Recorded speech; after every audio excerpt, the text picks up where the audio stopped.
लोकसभेचे विरोधी पक्षनेते व काँग्रेस नेते राहुल गांधी हे 4 व 5 ऑक्टोबर रोजी 2 दिवसीय कोल्हापूर दौऱ्यावर येणार आहे। 4 तारखेला सायंकाळी कसबा वावडा येथील छत्रपती शिवाजी महाराजांच्या पूर्णाकृती पुतळ्याचे त्यांच्या हस्ते उद्घाटन होणार असून 2 दिवसात ते विविध कार्यक्रमांना उपस्थिती लावणार असल्याची माहिती काँग्रेसचे आमदार सतीश पाटील यांनी दिली आहे। उपस्थित श्रीमंत छत्रपती शाहू महाराजजी, आमदार जयंत असगावकर, आमदार राजूबाबा, जयश्री जाधव, चेतन नरके, करण गायकवाड, राहुल पाटील, सर्वच सचिन चव्हाण शहर अध्यक्ष आणि सर्व पत्रकार बंधू भगिनी,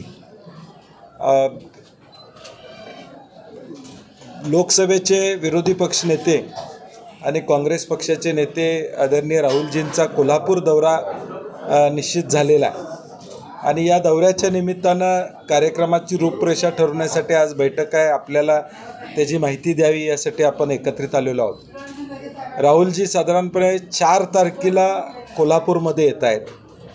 4 तारखेला संध्याकाळी कसबा वावडा भगवा चौक येथे छत्रपती शिवाजी महाराजांच्या मूर्तीचं अनावरण 6 वाजता संध्याकाळी होईल।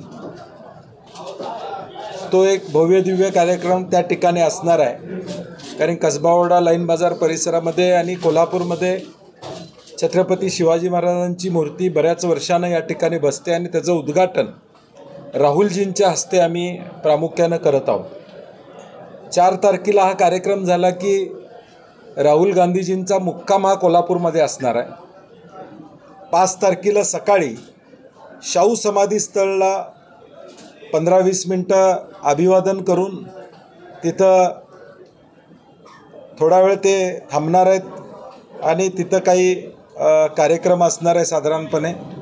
तो झाल्यानंतर त्याच दिवशी न्याय संविधान सन्मान संमेलन या पद्धतीनं देशामध्ये अनेक संमेलनं चालू आहेत, ज्यामध्ये सर्व धर्माचे लोक, NGOज हे एकत्रित येतात आणि त्या संमेलनाला ते 2 तास उपस्थित राहून त्या लोकांशी, राज्यातनं आलेल्या 1000 लोकांशी संवाद साधतील असा हा साधारणपणे त्यांचा दौरा आणि 12 वाजता ते कोल्हापुरातून रवाना होतील।